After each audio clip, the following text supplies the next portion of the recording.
우리 출애굽기 23장 14절 말씀 같이 읽겠습니다. 시작. 너는 매년 3번 내게 절기를 지킬지니라. 아멘. 절기를 지키면 좋아. 절기를 지키면 좋겠다. 이게 아니고 지키라. 명령하신 거예요. 여러분, 하나님께서 맥추 감사절을 특별히 지키라고 명령하셨어요. 우리 16절 말씀도 같이 읽어요. 시작. 맥추절을 지키라. 이는 네가 수고하여 밭에 뿌린 것의 첫 열매를 거둠이니라. 아멘. 요즘은요 농사 짓는 것도 아니잖아요. 맥추라고 하는 건 첫 열매예요. 우리로 말하면 첫 열매인 보리, 수확한 것에 대한 감사를 드리는 절기인데요. 우리 농사 진 거 있으신가요?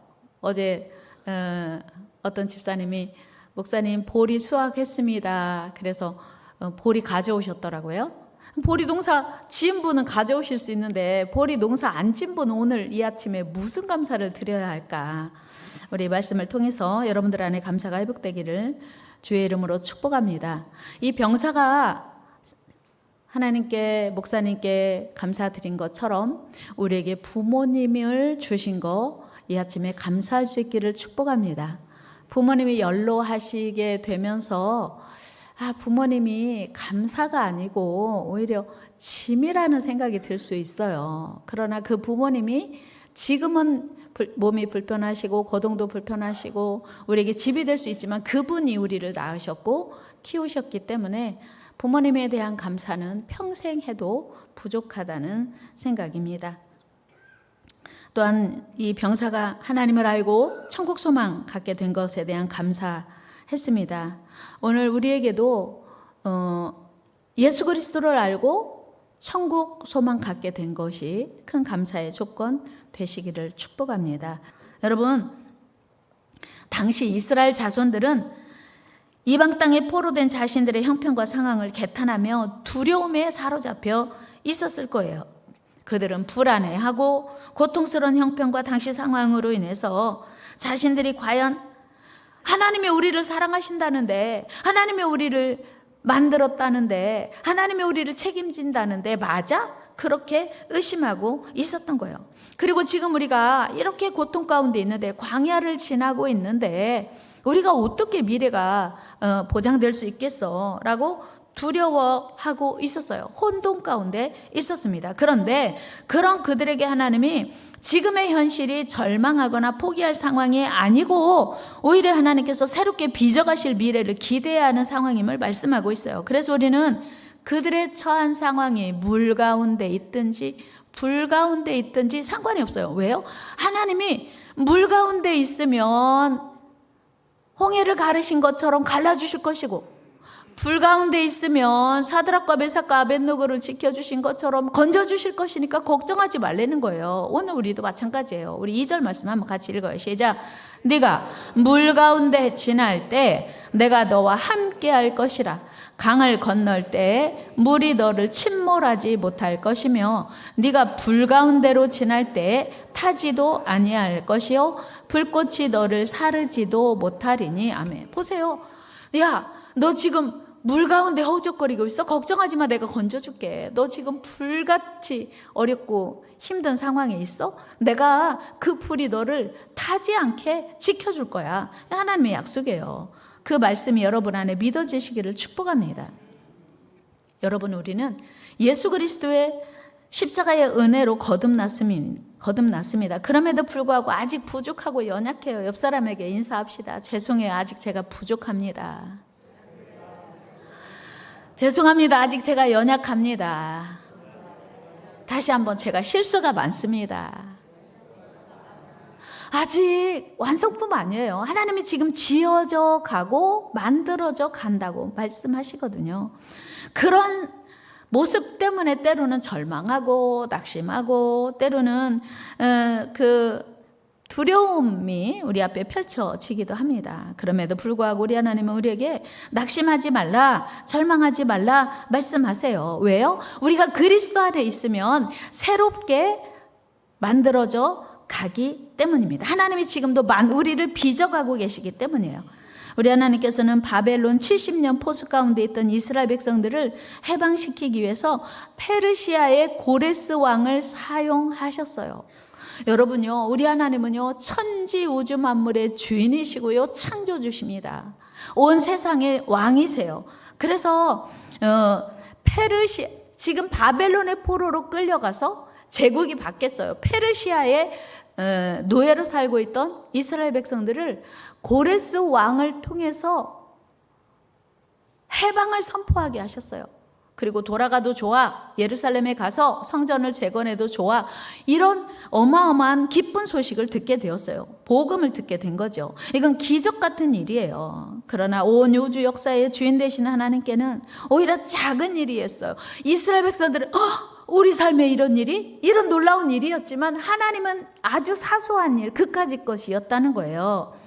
그러므로 우리 앞에 놓인 모든 장애물들을 하나님과 함께 하시기만 하면 다 제거되고 해결된다는 사실을 기억하고 감사하는 이 아침 되기를 축복합니다.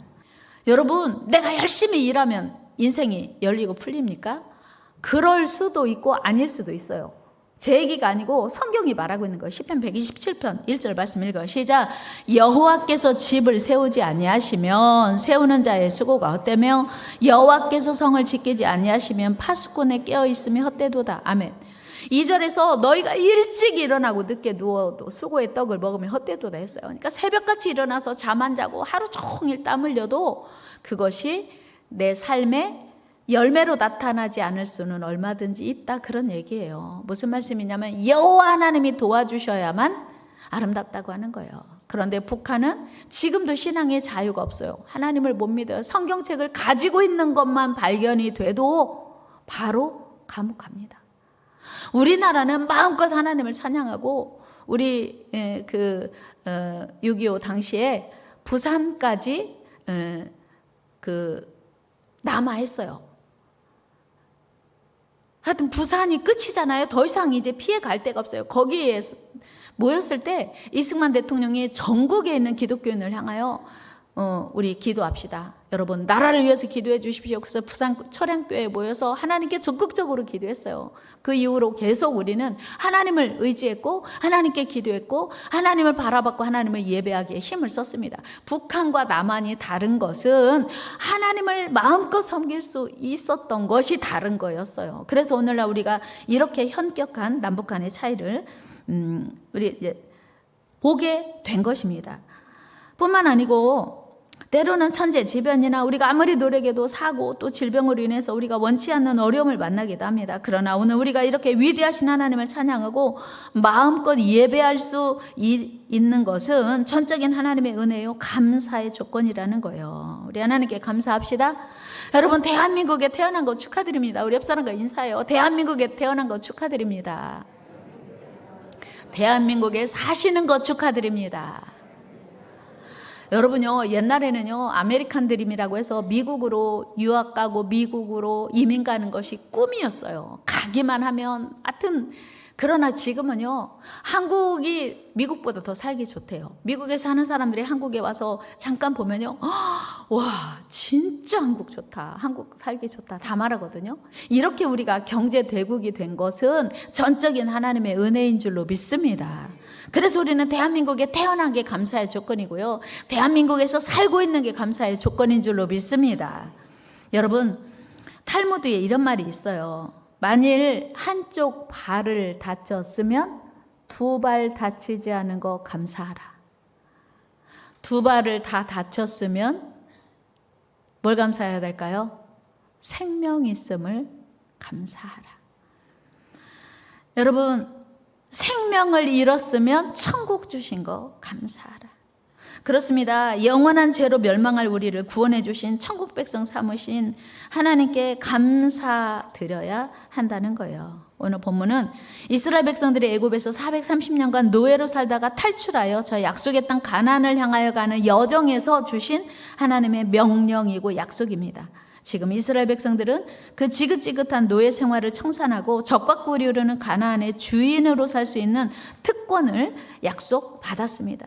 우리 하나님께서는 그들이 가나안 땅에 들어가 정착하고 살게 될 때에 거둬들인 열매로 인하여 하나님께 감사라는 명령입니다. 지금도 마찬가지지만 그 당시 가나안은요, 척박하기 그지 없었어요. 젖과 꿀이 흐르는 땅이라고는 하지만 하나님이 비를 내려주셔야 파종을 할 수 있었어요.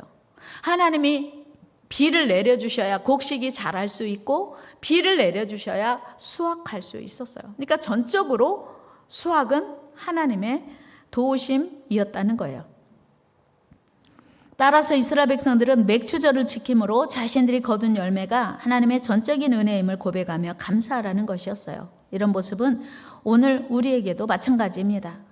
힘들고 어려운 세상을 살아가면서 여러 가지 열매가 있는 것은 전적인 하나님의 은혜요 축복입니다. 또 감사의 조건들입니다.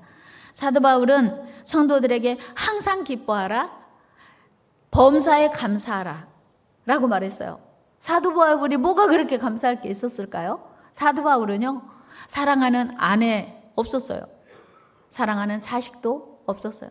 목사님, 저도 아내 없으면 좋겠어요. 그런 분 혹시 계세요? 목사님, 저도 남편 없으면 좋겠어요. 얼마 전에요? 한 1, 2년 전에였나요? 목사님, 나만 남편 있어요. 어떤 권사님 그러시더라고. 다 남편 없는데 나만 남편 있대요. 그게 뭔 소리예요? 좋다는 거예요? 안 좋다는 거예요? 남편이 또 아팠어요. 그래서 병구안을 해야 되니까 목사님, 날마다 시장 가서 생선 사다가 남편 병구안 하는데 힘들어요. 나만 남편 있어요.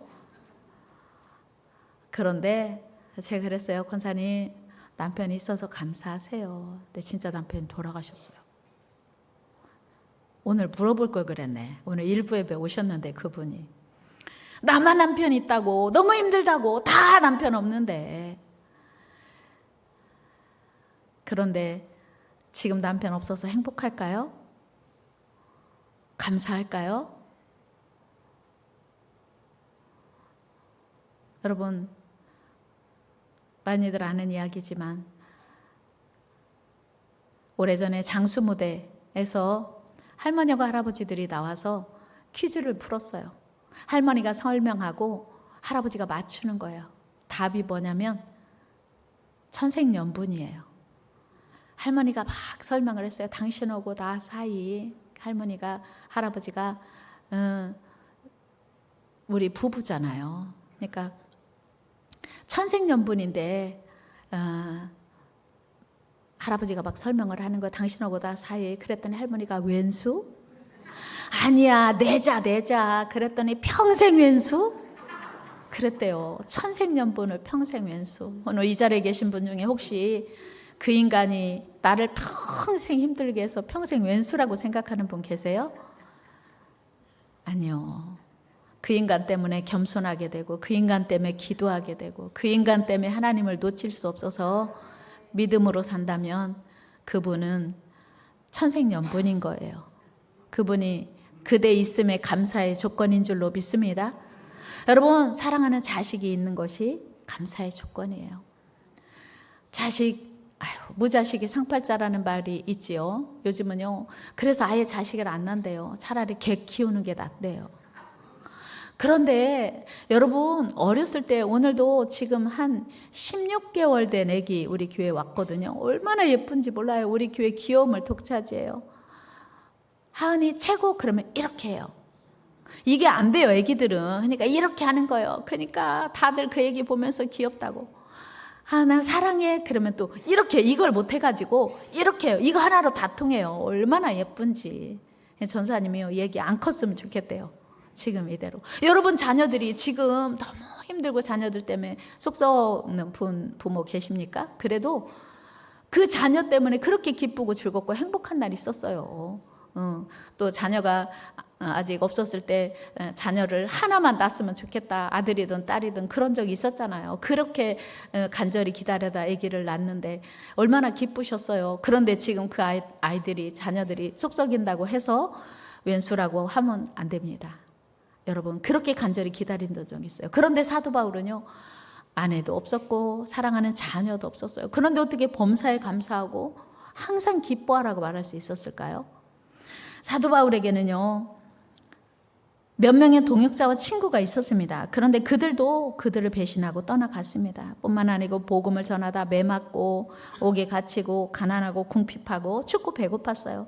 그러나 바울은 모든 상황에서 자족하기를 배웠다고 고백해요. 모든 상황이 내게 필요한 상황이니 하나님이 주셨다고 믿고 감사한 거예요. 우리 빌립보서 4장 11절 12절 읽어요. 시작. 내가 궁핍함으로 말하는 것이 아니니라. 어떠한 형편에든지 나는 자족하기를 배웠노니 나는 비천에 처할 줄도 알고 풍부에 처할 줄도 알아. 모든 잃고 배부름과 배고픔과 풍부와 궁핍에도 처할 줄 아는 일체의 비결을 배웠노라. 아멘. 여러분 가족이 있음이 감사의 조건 되기를 축복합니다.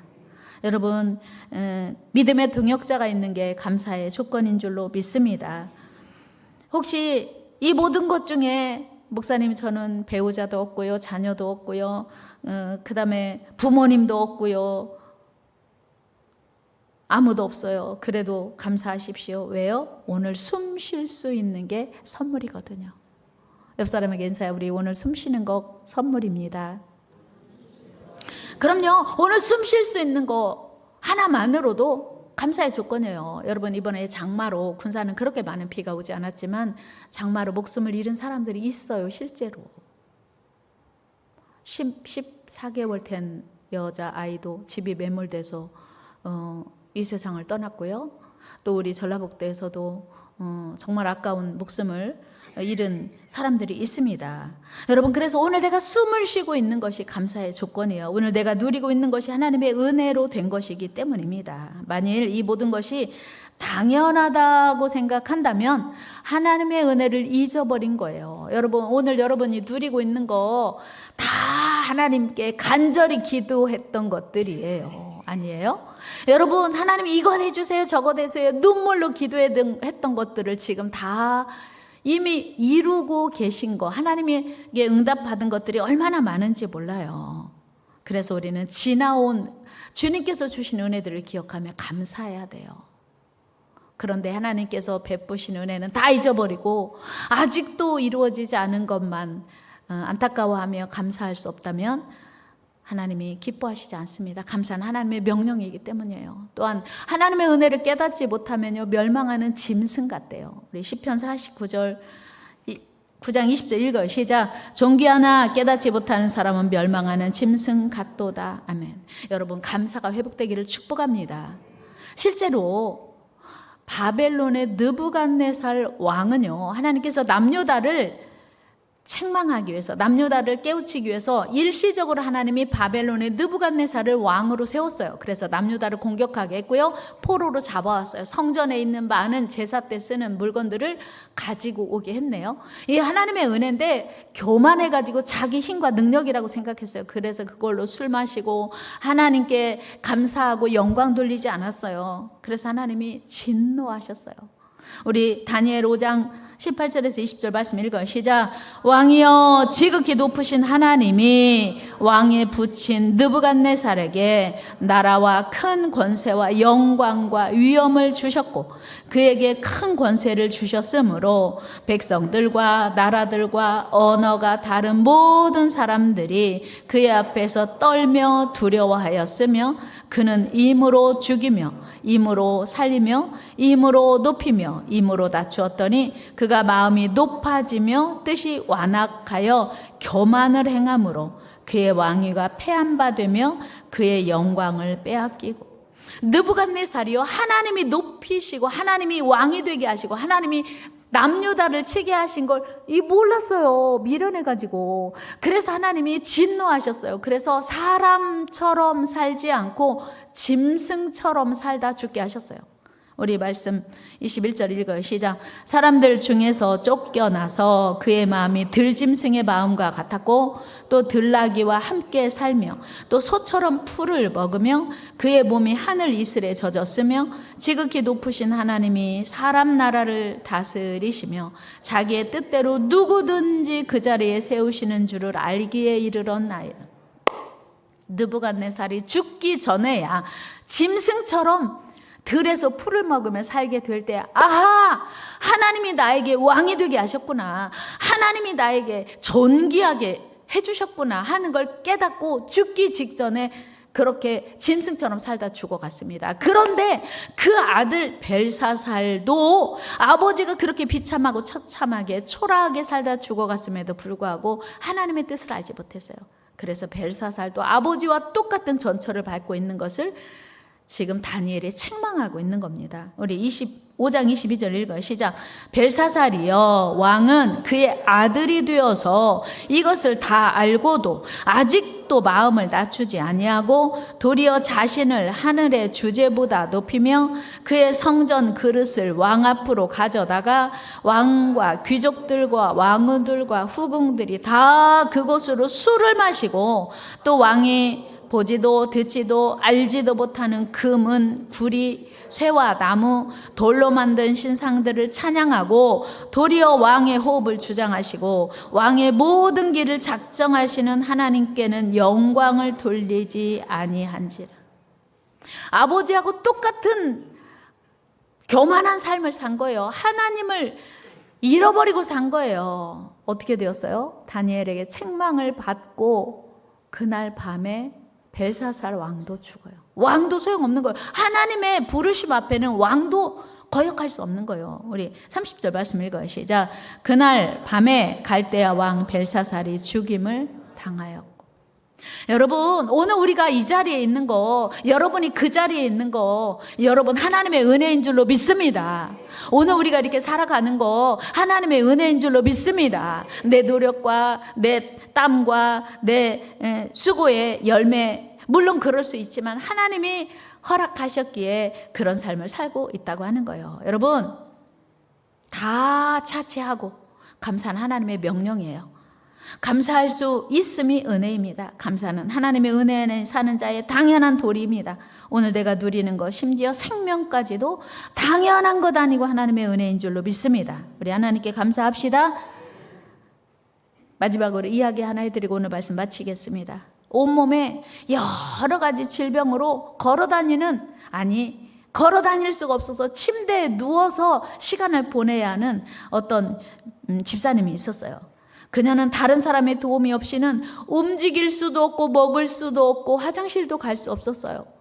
그러니까 얼마나 고통스럽겠어요. 그래서 목사님이 하루는 신방을 갔습니다. 뭐 하려고? 위로해 주려고. 그래서 집사님 요즘 어떠세요? 많이 힘드시지요? 그랬더니 이 집사님의 얼굴에 웃음이 가득한 채로 말했어요. 목사님, 저 너무 감사해요. 뭐가요? 제가 오늘요, 가만히 몸이 아프고 불편하고 힘들지만 무엇이 감사한지 헤아려 봤어요. 그랬더니요, 오늘 숨 쉬는 것도 감사하고 하나님을 믿게 된 것도 감사하고 나를 사랑하는 가족이 있는 것도 감사하고 나를 위하여 기도해 주는 성도들이 있는 것도 감사하고 나를 사랑해서 신방 오신 목사님이 계신 것도 감사하고 제가요, 생각해 보니까 감사할 게 너무 많더라고요. 목사님이 속으로 깜짝 놀랐어요. 위로해 주려고 갔는데 오히려 이분이 성령 충만한 거, 은혜 충만한 거예요. 오히려 위로 받고 나왔습니다. 그렇습니다. 오늘 숨 쉬는 것도 감사의 조건인 줄로 믿습니다. 감사는 상황이 아니에요. 감사는 하나님을 신뢰하는 믿음의 고백입니다. 왜요? 하나님이 감사라고 했으니까. 전제 조건이 없어요. 로또 당첨되면 감사해라 이렇게 말씀하시지 않았어요. 범사에 감사래요. 남편 연봉이 오르면 감사해라. 아니요. 부모님이 유산을 많이 물려주면 감사해라. 자식이 1등 갔을 때 감사해라가 아니고 범사에 감사래요. 오늘 살아있음에 감사하고 하나님이 우리 아버지신 거 감사하고 다른 사람과 비교하지 말고 앞으로 하나님이 행하실 일을 기대하며 감사하는 저와 여러분 되기를 주의 이름으로 축복합니다.